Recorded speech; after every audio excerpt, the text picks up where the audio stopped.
Segundo libro de Samuel, en el capítulo 12, vamos a leer desde el versículo 1 al versículo 7. ¿Encontró la palabra del Señor? Amén. Habiendo encontrado la palabra del Señor, quiero invitar a la iglesia a que se ponga de pie para que, como es lícito, como hemos sido enseñados todos juntos, podamos dar lectura a la palabra del Señor con temor, con respeto, con reverencia, en el poderoso nombre de Dios Padre, Hijo y Espíritu Santo. Y la iglesia me dice: amén.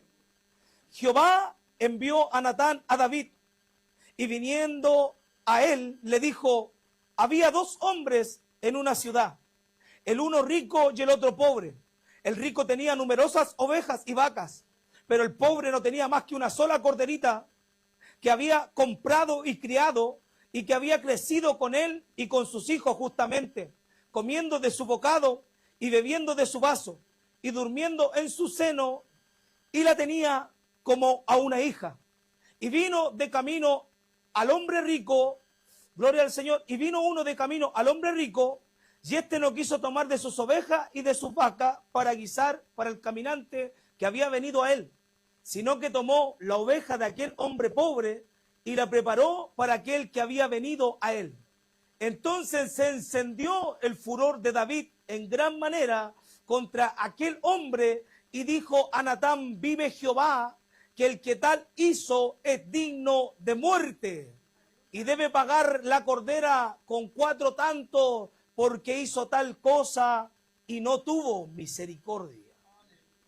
Entonces dijo Natán a David: tú eres aquel hombre. Hasta ahí la lectura bíblica. Gloria al Señor. Quisiera volver a orar. Cierre sus ojos un momento. Amado Dios y buen Padre Celestial, te queremos darte las muchas gracias en este día por tener la bendición de estar congregados bajo tu presencia, todos juntos, Señor, con el sentir de exaltar, glorificar, bendecir tu nombre, porque tú eres digno de suprema alabanza. Mira, Señor, en este momento crucial en el cual le hemos dado lectura a tu palabra, la cual nunca vuelve atrás vacía, sino que alcanza el propósito por la cual es enviada. Yo quiero rogar, Señor, por mi vida, para que tu Espíritu Santo pueda usarme solamente como un canal de bendiciones por el cual fluya la gracia, el denuedo, el sazón, la sabiduría, la claridad. Dame esa fluidez espiritual para poder estar predicando con eficacia tu palabra en el poderoso nombre de nuestro Señor y Salvador Jesucristo. Reprendemos al diablo, sus demonios, todo espíritu que no te alabe. Mueve tu mano, Señor, en las regiones celestes y disipa de los aires toda contradicción del diablo. En el nombre de Jesús, revienta toda fortaleza enemiga, derriba toda altivez, todo argumento que se levanta en contra del conocimiento de tu verdad. Atamos, dejamos sujeto cautivo todo pensamiento a la obediencia de Jesucristo. Y creemos, Señor, que en esta tarde seremos bendecidos, seremos amonestados, seremos alertados por tu palabra, para gloria y alabanza de tu nombre, en el nombre poderoso de Dios Padre, Hijo y Espíritu Santo. Amén, amén, amén. A su nombre. Gloria. Dele la gloria al Señor. Gloria a Dios. Amén. Tome su asiento, pero no se vaya del culto, por favor. ¿Por qué le digo esto? Porque presencialmente y físicamente usted puede estar aquí, pero si la mente y el corazón se encuentran en otra situación, usted no está aquí. Mi obispo, que tiene más de 70 años, él siempre dice, repite, recalca: el que está atento, este recibe. En las Escrituras escuchamos a Pedro, que escribe en una de sus epístolas diciendo que ahora nosotros tenemos la palabra profética, la más segura, a la cual hacemos bien en estar atentos. El que está atento, este recibe. Es Juan en el libro de Revelación que distingue, destaca, repite más de 7 veces y dice: el que tiene oídos para oír, oiga lo que el Espíritu dice a la iglesia. El que está atento, este recibe. Y también el libro de Salmo enseña: todo lo que respire, alabe a Jehová. Y si usted en esta tarde puede respirar, a pesar del cansancio, de la adversidad, a pesar que está racuñando para llegar a fin de mes, si puede respirar, entonces puede alabar a Dios también. A ver cuántos de los que están aquí conmigo pueden respirar y juntos alabar al Señor. Vamos, que se escuche a su nombre. Porque desde aquí en adelante queda prohibido quedarse callado, porque Dios no es Dios de muertos, sino Dios de vivos. Los muertos están en los cementerios, en los parques, pero los vivos, alabamos a Dios.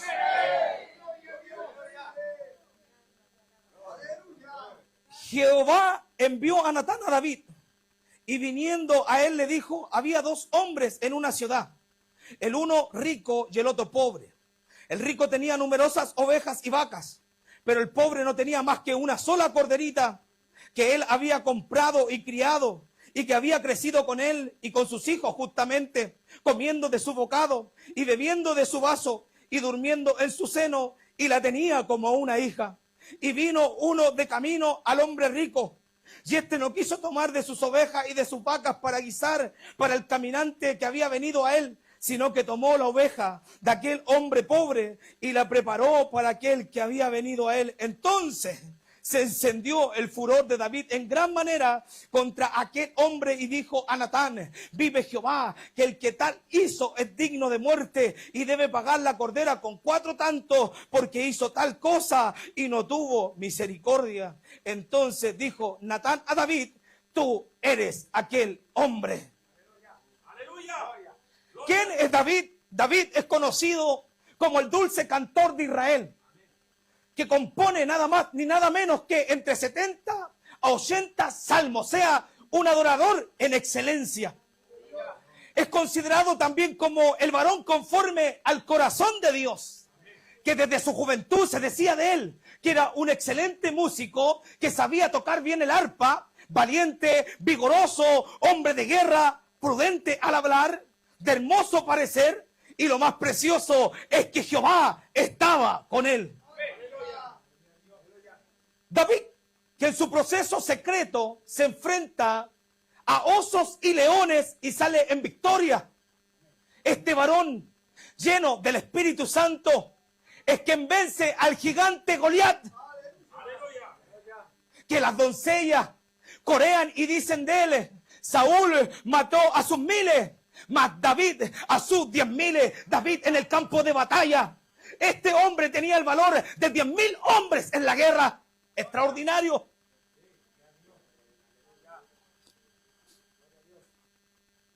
En el apogeo de su reinado, derrotó a sus enemigos, extendió su territorio, conquistó reinos para llegar a ser uno de los más grandes reyes, poderosos y temibles en la historia de Israel y Judá.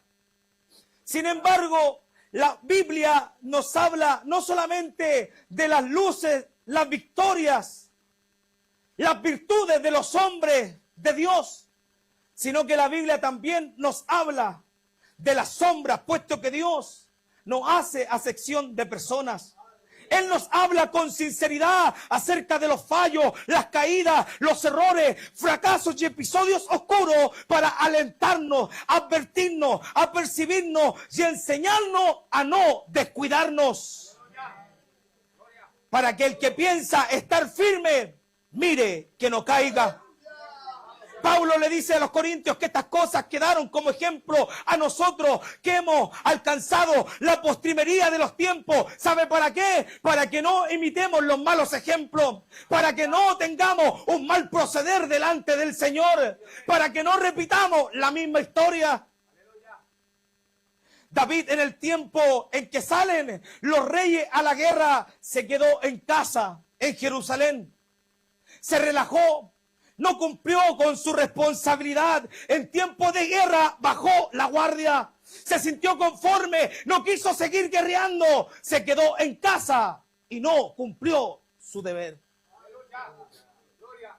Santiago en el capítulo 4, versículo 15 enseña que el que sabe hacer lo bueno y no lo hace, le es pecado. Porque pecado no es solamente hacer el mal que no debemos hacer, sino que pecado es también no hacer el bien que tenemos que hacer. No sé si me está entendiendo y dice amén. Esto se traduce como desobediencia. La primera caída de David fue que se quedó en casa en tiempo de guerra. Y este pecado de omisión comenzó a desencadenar un efecto dominó en la vida de, de los reyes más poderosos de Israel, de uno de los varones más amados por Dios. Oh, gloria al Señor. En su ocio, pereza y comodidad, quedó expuesto a la tentación al ver desde el terrado de la casa real a una mujer que se estaba bañando, la cual era hermosa, dejando al rey prácticamente hipnotizado, cautivado, seducido por su propia concupiscencia o deseo, como enseña Santiago capítulo 1 versículo 14, sino que cada uno es tentado cuando de su propia concupiscencia es atraído y seducido. Si hubiese estado en el campo de batalla, jamás hubiese sido tentado, pero bajó su brazo, bajó la guardia por no cumplir un deber. Ahora está siendo cautivado por su propia carnalidad y concupiscencia. Envía a preguntar por esta mujer y le informan que Betsabé, mujer de Urías Eteo, uno de sus soldados más fieles, pero tanto la deseó en su corazón que ordena a que la traigan para estar con ella. Jesús enseña que cualquiera que mira a una mujer para codiciarla, ya adulteró con ella. Enseñándolos que el pecado se concede en el corazón. David se deleitó mirando, por eso el pecado intelectual tomó control de sus acciones. No le importó que fuese casada, sino que abusó de su autoridad real para adulterar con Betsabé. El adulterio es la infidelidad matrimonial, el deseo sexual por la pareja de tu prójimo. Proverbio enseña que el que comete adulterio es falto de entendimiento, corrompe su alma. El que tal hace, heridas y vergüenza hallará, y su afrenta nunca será borrada. Proverbios 6, 32 y 33. Es la primera obra de la carne, la cual menciona Pablo a los Gálatas.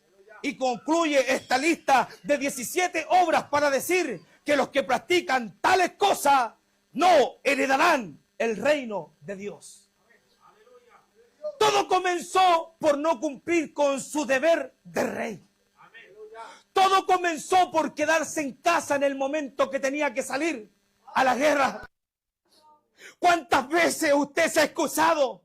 También buscando quizá el acomodo, la excusa, la ociosidad, y se ha descuidado por quedarse en casa. Ha fracasado, ha fallado delante de la presencia de este Dios que todo lo sabe, que todo lo conoce, que todo lo escudriña. Oiga, podemos ponernos los mejores ternos, las mejores corbatas en nuestras cuentas de Facebook y Instagram. Podemos tener las mejores fotos, las mejores presentaciones, pero nadie puede venderle la pomada a un Dios que todo lo sabe, que todo lo escudriña, que todo lo conoce.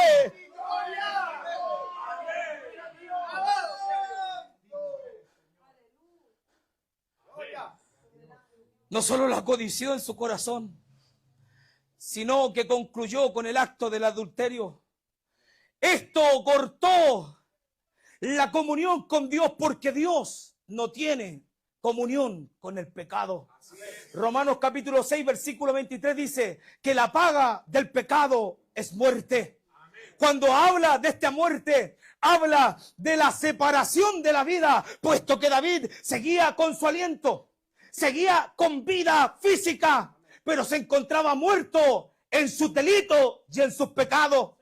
Hoy, lamentablemente, en la iglesia actual tenemos a mucha gente que tiene una buena imagen, una linda apariencia, un buen vocabulario, pero se encuentran muertos en sus delitos y en sus pecados. Como siempre lo digo, son como zombies espirituales que están en los coros, que están en los púlpitos, que están en los liderazgos, pero se encuentran muertos. ¿Por qué? Por las malas prácticas, por los malos hábitos. ¿Por qué? Porque sabiendo hacer lo bueno, no lo hacen y les es contado como pecado.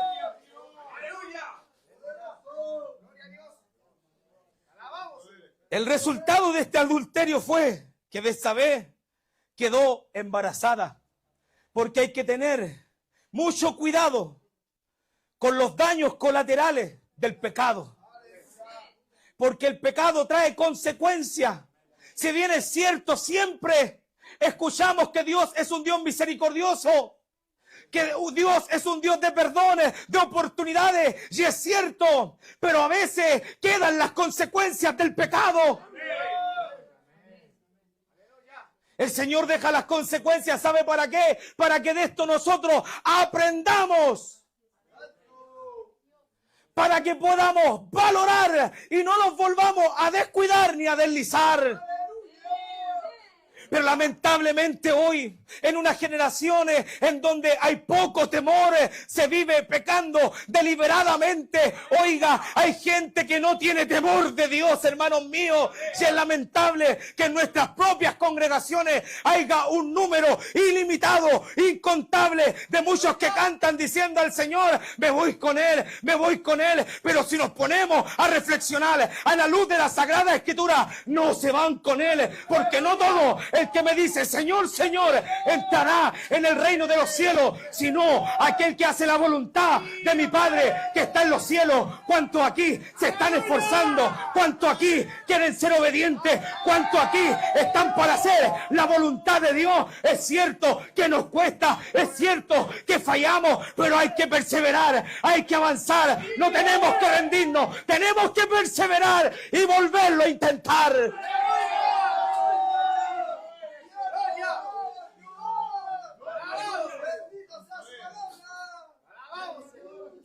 David, actuando en su humanidad y lógica, ahora pretende tapar su pecado.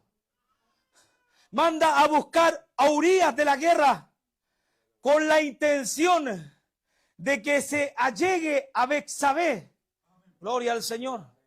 Perdón que lo diga de esta manera, en nuestro chilenismo popular quería meterle un golazo a Urías. Quería pasar desapercibido. Quería hacer que ese hijo, que fue resultado de su adulterio con Betsabé, Urías pensara que era de su propio linaje. Sin embargo, este soldado cananeo, que ni siquiera es israelita, vaya ahí ese detalle, que se cree que fue uno de los que David rescató de la cueva de Adulán, de estos soldados que al ver como el rey tenía una gracia especial, un liderazgo, una influencia distinta, lo nombraron por líder. Se cree que de la cueva de Adulán, en donde estaban estos hombres contristos, en donde no tenían ganas de vivir, desde ahí sale este soldado llamado Urías, que es de hitita, que es un cananeo, que le sirvió a David con fidelidad, con lealtad, tanto, hermanos míos, que no se va a su casa a disfrutar a su esposa, ya que tenía la disciplina militar de no bajar la guardia en tiempo de guerra y de cuidar con fidelidad el reino y a su rey. Oh, gloria al Señor. El pecado dañó tanto la espiritualidad de David que lo volvió insensible, lo cegó, endureció su corazón y cauterizó su conciencia. Oh, gloria al Señor. Y como pecado, llama y concibe más pecado. Ahora se le ocurre la terrible idea, el plan de eliminar a Urías, pues manda una carta por su propia mano. Es el mismo Urías que lleva este mensaje al general Joab, que se encuentra en el campo de batalla. Le dice a Urías, pónelo al frente y cuando sea el recio de la batalla, retira a los soldados para que quede expuesto a la espada de los enemigos. Así muere este varón que sirvió con fidelidad a su rey hasta su último aliento.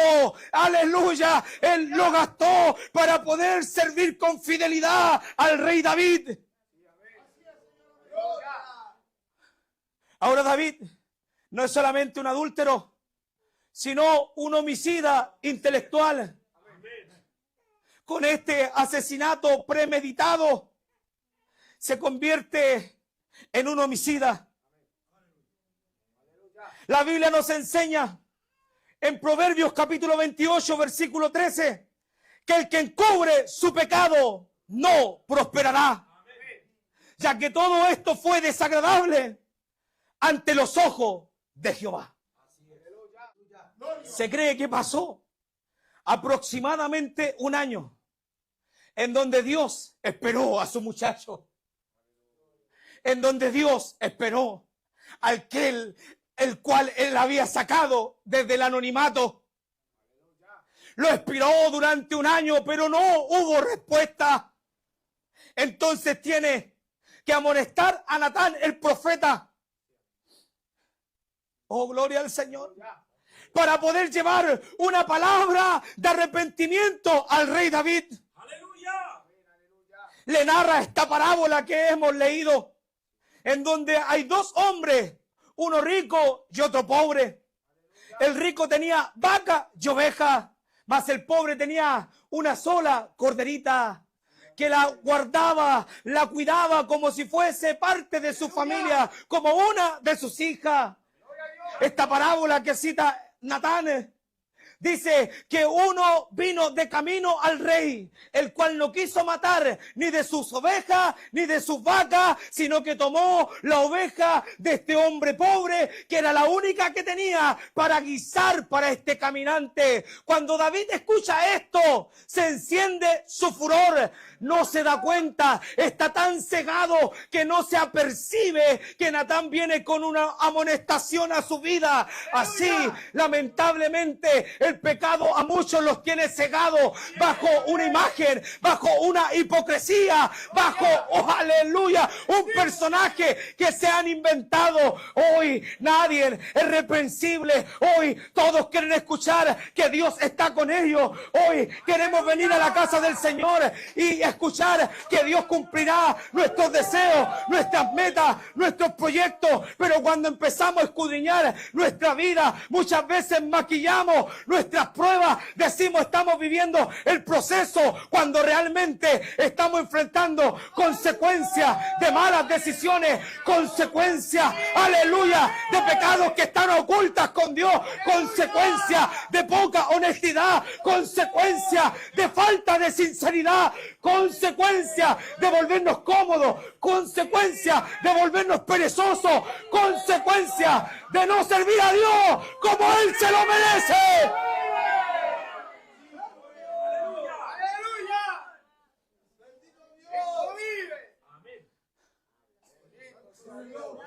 David reclama justicia, declarando una sentencia, recordando la ley de la restitución, Éxodo 22:1, la cual decía que si alguien se robaba una oveja, tenía que devolver 4. Gloria al Señor.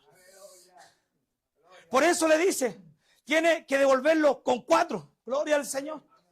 Sin darse cuenta que estaba omitiendo un juicio en su contra. Porque él dice, este tipo hizo lo que quiso y no tuvo misericordia.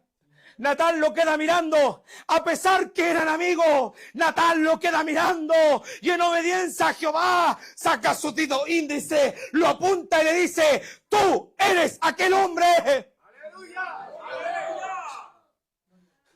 Es ahí cuando el rey, cuando escucha esta palabra confrontativa, esta palabra que no está adornada, que no va, aleluya, de manera como si fuese una indirecta, sino que va de manera directa hacia él. Es ahí cuando el rey comienza recién a sentir convicción de pecado, dándose cuenta de que a Dios no se le va ningún detalle, de que a Dios nadie se le puede esconder, de que a Dios nadie lo puede burlar.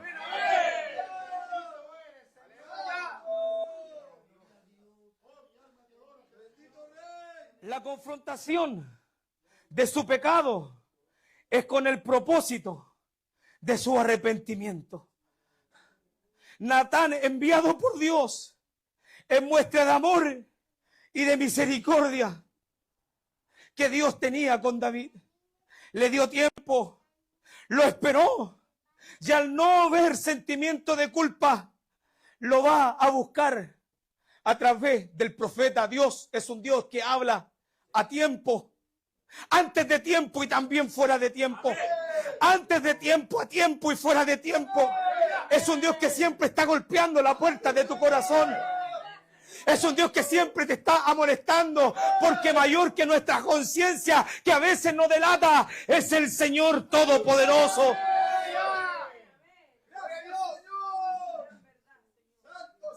Pero esto no es todo. Este pecado trajo consecuencias.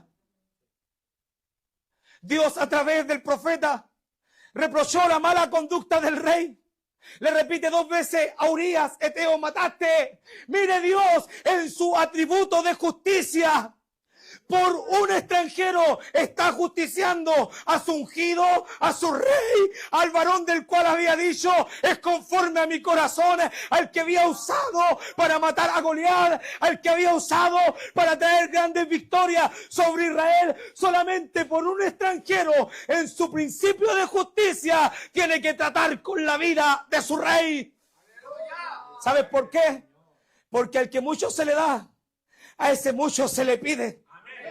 Cada vez que vamos ahondando más y más, somos más responsables frente a este Dios que es amoroso, que es misericordioso, que es Dios de oportunidades, pero que también es un Dios severo.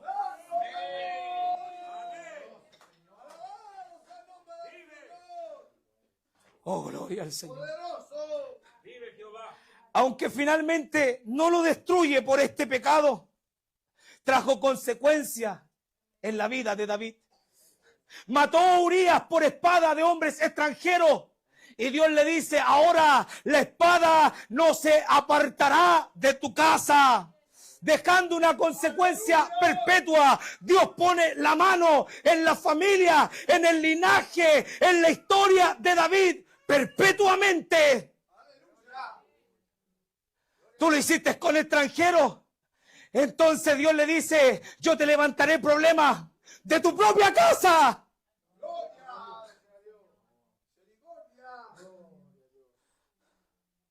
Escuche bien, por favor, que cuando David cita la ley de la retribución, que había que devolver con 4 tantos esa cordera que fue tomada, este pecado al rey le costó la vida de 4 de sus hijos. Ya había nacido el hijo que había tenido con Betsabé, producto del adulterio. Y Dios, en su justicia, Dios, aleluya, el mismo Dios que está aquí con nosotros, porque Dios no cambia, es el mismo de ayer, hoy y por los siglos de los siglos.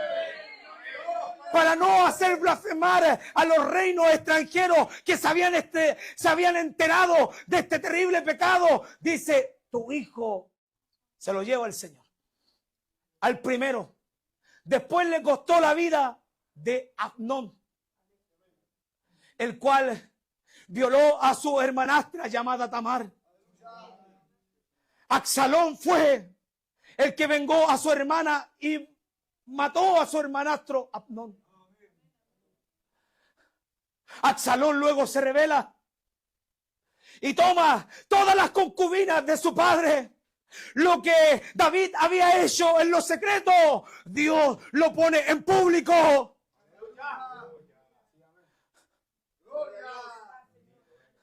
Joab termina matando a Absalón.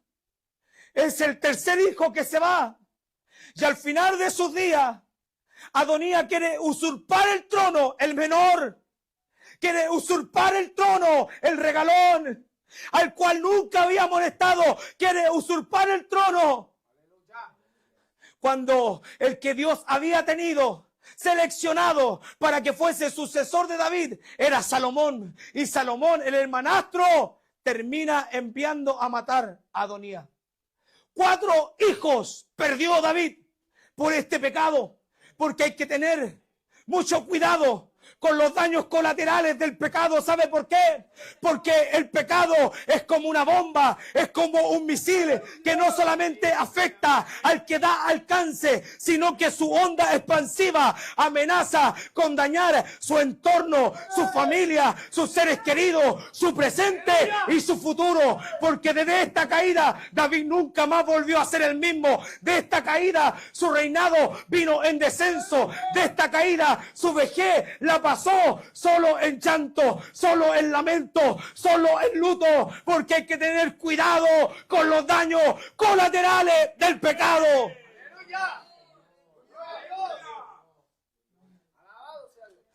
Los eruditos bíblicos, luego de la amonestación que tiene Natán con David, dicen que ahí escribe el Salmo 32 y también el 51, que son los salmos penitentes. Salmo 51, cuando es amonestado después de un año, el varón conforme al corazón de Jehová había estado un año alejado de la comunión con Dios, un año en su pecado, un año aproximadamente, llevando una vida solamente de apariencia. Antes que se perdiera, Dios levanta a Natán con esta palabra. Ya que yo voy con todo esto, hoy vivimos días en los cuales no queremos confrontaciones serias con el Señor. Es más, hay gente que no quiere escuchar mensajes en contra del pecado, mensajes de arrepentimiento. Es ahí cuando comienzan a emerger nuevos movimientos, que vienen movimientos renovados, en donde los nuevos predicadores ya no predican en contra del pecado, sino que pasan, aleluya, la mano por el lomo a la gente para hacerlos sentir bien, para que la gente se vaya a sus hogares diciendo: estuvo lindo el culto, estuvo maravillosa la reunión, pero no hay cambio, no hay evidencia de frutos dignos de arrepentimiento, no hay testimonio, no hay comportamiento, no hay buenos proceder. Desde ahí que nuestra iglesia chilena tiene mucho que aprender, porque vivimos en una nación que está llena de descarriados. Estamos viviendo días que son alarmantes y tú tienes que afirmar tus pasos, porque ahora en septiembre hay un gran número de creyentes que están siendo seducidos por el mundo y terminan revolcándose en el cieno, terminan revolcándose en el lodo de donde Dios los sacó. No sé cuántos están aquí y dicen amén a la palabra.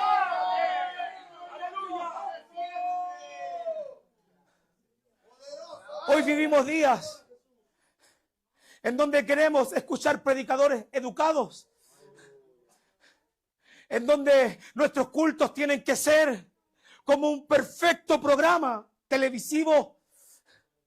Todo tiene que salir bien. Las palabras tienen que ser educadas, porque la gente no tiene que sentirse mal con el mensaje del predicador.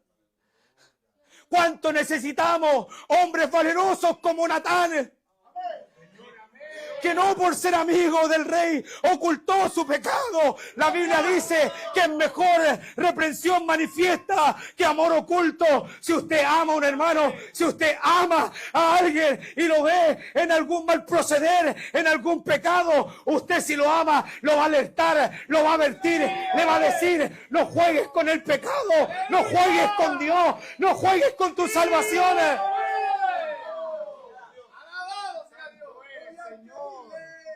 Y con esto se suma las nuevas olas o vientos de doctrina que están afectando al pueblo del Señor.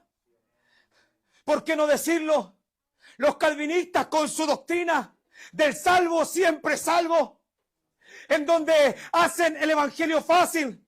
Tú vienes a Cristo, confiesas a Cristo, Él te perdona de tus pecados y ya estás listo. La salvación está asegurada. Vas con tus pasajes listos para el cielo. ¿Sabes por qué? Porque Dios es tan bueno que a nadie le quita lo que le ha regalado. Esa es la lógica, esa es la filosofía de los calvinistas, y descuidamos textos como el cual habla Hebreos capítulo 1, versículos, aleluya, capítulo 2, versículos 1 y 3, cuando nos dice: por tanto es necesario que con más diligencia atendamos a las cosas que hemos oído, no sea que nos deslicemos, porque si la palabra dicha por medio de los ángeles fue una palabra firme, y toda transgresión y desobediencia recibió justa retribución. ¿Cómo escaparemos nosotros si descuidamos una salvación tan grande? Oiga, puede ser que lo que Dios da no lo quita, porque en cuanto al llamamiento y los dones son irrevocables, pero cuando tú no cuidas algo por tu descuido, lo puedes perder. No sé cuántos están aquí y dicen amén. Pablo, que fue el apóstol a los gentiles, el segundo hombre influyente en la historia humana, un hombre santo con 9 dones del Espíritu Santo, misionero, trastornó el Asia, llegó a la conclusión de decir: miserable de mí, ¿quién me librará de este cuerpo de pecado? ¡Aleluya! Si ese hombre que sirvió al Señor en la plena voluntad de Dios, que consagró su vida a Dios, llega a la conclusión de que se siente miserable, pidiendo que lo libren de su cuerpo que está lleno de pecado, ¿cuánto más me queda a mí? ¿Cuánto más nos queda a nosotros?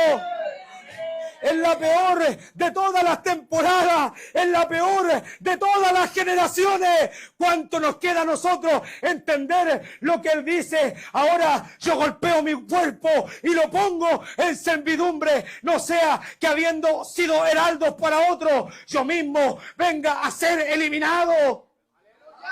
¿Qué está diciendo? No me puedo descuidar.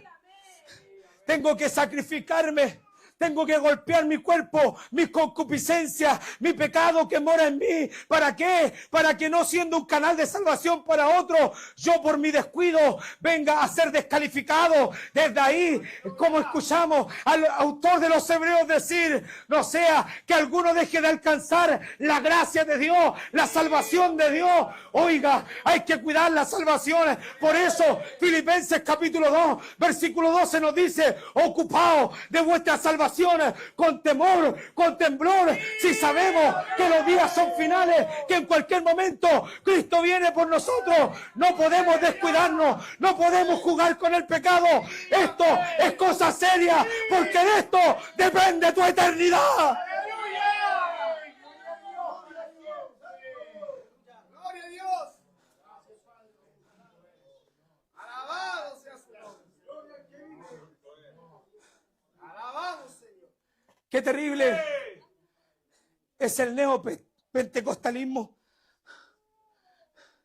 porque el calvinismo es más detestable. Se distingue un predicador calvinista de un predicador pentecostal. Pero el neopentecostalismo de las nuevas generaciones que visten como nosotros, que cantan como nosotros, pero el cuidado está en el mensaje. No predican como nosotros, no predican doctrina, no predican en contra del pecado. Mi obispo siempre me enseñó: predicador que no predica en contra del pecado no tiene mensaje. Un ejemplo práctico: nuestra salud pública aquí en nuestra nación, sin vocación, la gente muere esperando ser atendidos, mientras los médicos, los profesionales, los especialistas están tomándose un café, están mandando mensajes por WhatsApp, se están sacando una foto para sus redes sociales, mientras que la gente muere esperando el ser atendido. ¿Sabes por qué? Porque no tienen vocación. ¿Cuánto necesitamos hoy predicadores vocacionales que no sean negligentes con el Señor y puedan decirle a la gente que si no suelten el pecado, aún cuando griten, salten, dancen en los cultos, ofrenden y diezman, si tienen un pecado oculto, no volarán al cielo? ¡Aleluya! Escuche esto, porque si pecáramos voluntariamente o deliberadamente, después de haber recibido el conocimiento de la verdad, ya no queda más sacrificio por los pecados, sino una horrenda expiación de juicio y de hervor que ha de devorar a los adversarios. El que viola la ley de Moisés por testimonio de 2 o 3 testigos muere irremisiblemente. ¿Cuánto mayor castigo pensáis que merecerá el que pisotare al Hijo de Dios y tuviese por inmundicia la sangre del pacto en la cual fue santificado e hiciere afrenta al Espíritu de gracia, pues conocemos al que dijo, mía es la venganza, yo daré el pago, dice el Señor. Y otra vez el Señor juzgará a su pueblo. Horrenda cosa es caer en las manos de un Dios vivo. Hoy que tú estás aquí, quisiera decirte, hermano mío, estás en la fila del ejército del Dios viviente, en donde sin darte cuenta te metiste en una guerra, y en esta guerra no hay tregua, hay que batallar hasta el final, porque aquel que quiera ser cobarde, que quiera retroceder, él dice, no agradará mi alma.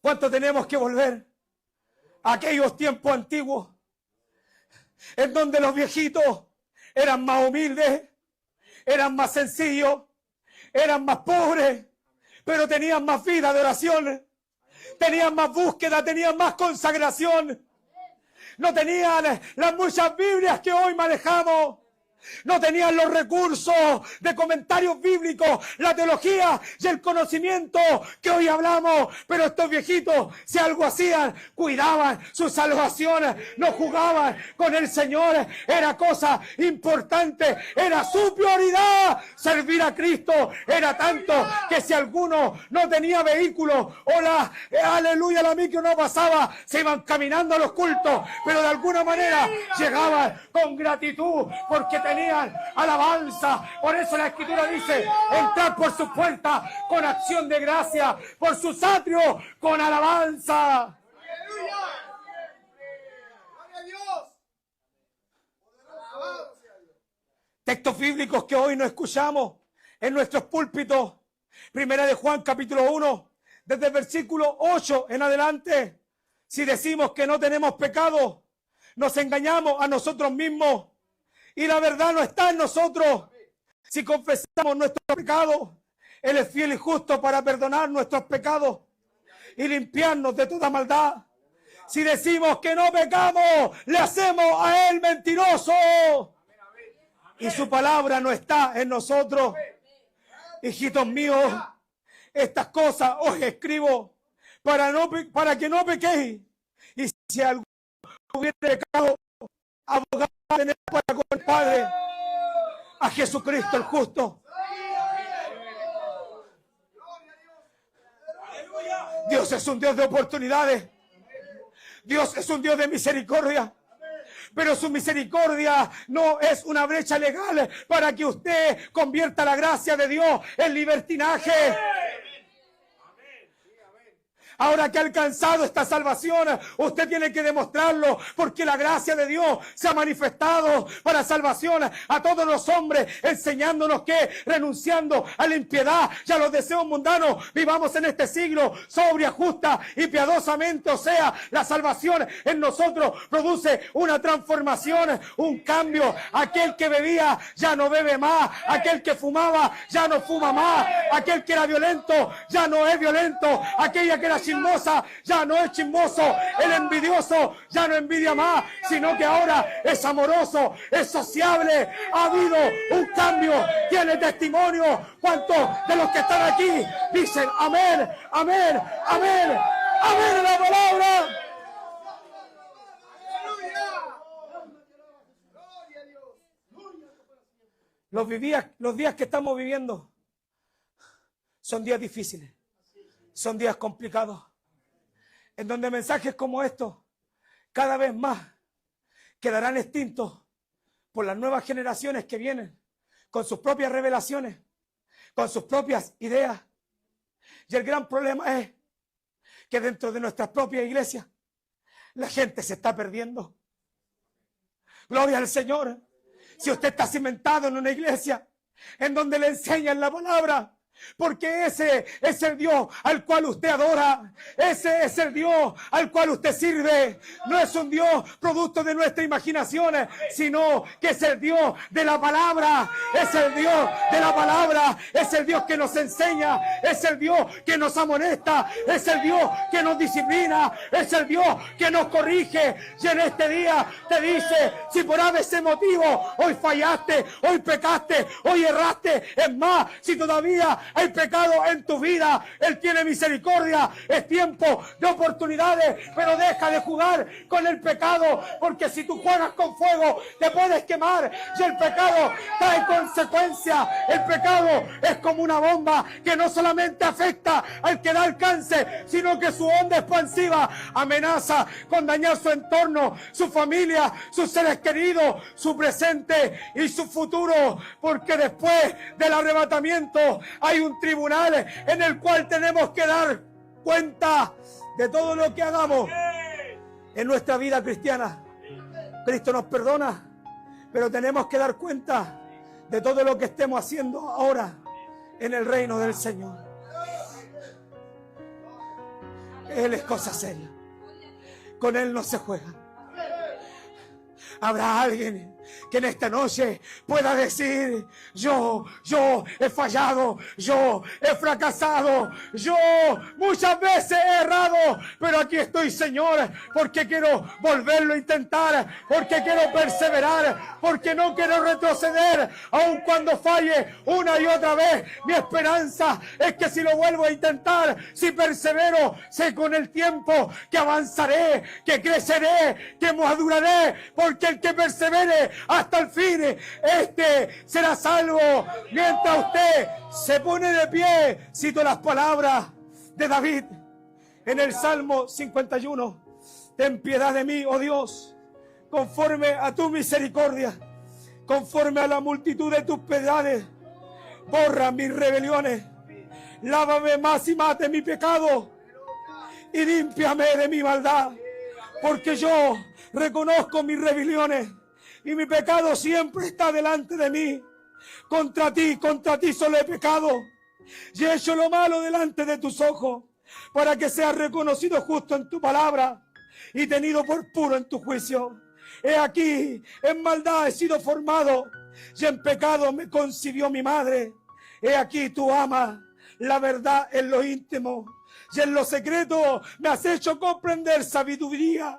Purifícame con hisopo y seré limpio, lávame y seré más blanco que la nieve. Hazme oír gozo y alegría, y se recrearán los huesos que has abatido. Esconde tu rostro de mis pecados y borra todas mis maldades. Crea en mí, oh Dios, un corazón limpio y renueva un espíritu recto dentro de mí. No eche de delante de ti y no quites de mí tu Santo Espíritu. Vuélveme el gozo de tu salvación y espíritu noble me sustente. El pecado produce muerte. El pecado produce separación. El pecado produce consecuencias. El pecado muchas veces ciega, vuelve insensible. Nos volvemos hipócritas cuando no caemos de rodillas delante de Dios para reconocer nuestra condición delante de Él. Habrá alguien que en esta noche diga, el Señor en esta noche me habló, que pueda levantar su manito ahí donde está y decir, el Señor me habló a través de su palabra, el Señor me confrontó con su palabra. Tu hermanito mío, hermanita, sierva del Señor, que levantaste tu manito, quisiera invitarte a este altar para que te humilles a clamar misericordia, para que te humilles a este Dios que por amor a tu vida en este día trajo esta palabra. ¿Sabes para qué? Para santificarte, para purificarte, para limpiarte, para derramar sobre ti una vez más misericordia, para darte la oportunidad, aleluya, de ser mejor para Él. Oh, gloria al Señor. Cierre sus ojitos, vamos a clamar al Señor. Amado Dios y buen Padre Celestial, te damos gracias por tu palabra. Oh Señor amado, gracias, porque nunca vuelve atrás vacía.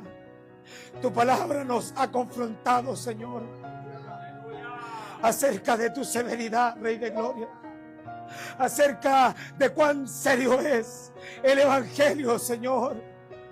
Ayúdanos cada día a poder seguir firme, a poder seguir adelante. Ayúdanos, Señor, a no desmayar, a no ceder, a no caer en las trampas del enemigo. Toma control de nuestra vida, de nuestro corazón, de nuestra mente. Santifícanos, espíritu, alma y cuerpo. Ayúdanos, Señor, porque solo no podemos.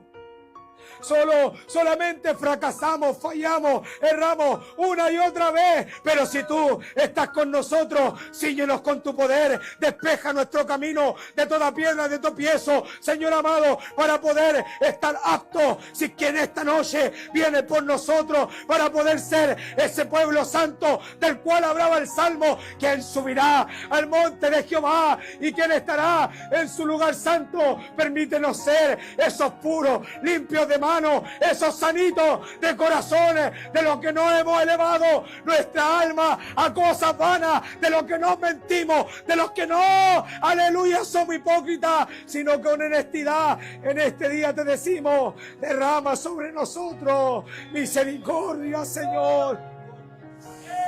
Ayúdanos, Padre Santo, en esta recta final a no ceder a nuestras convicciones y a poder seguir siendo fiel a tu palabra, Señor.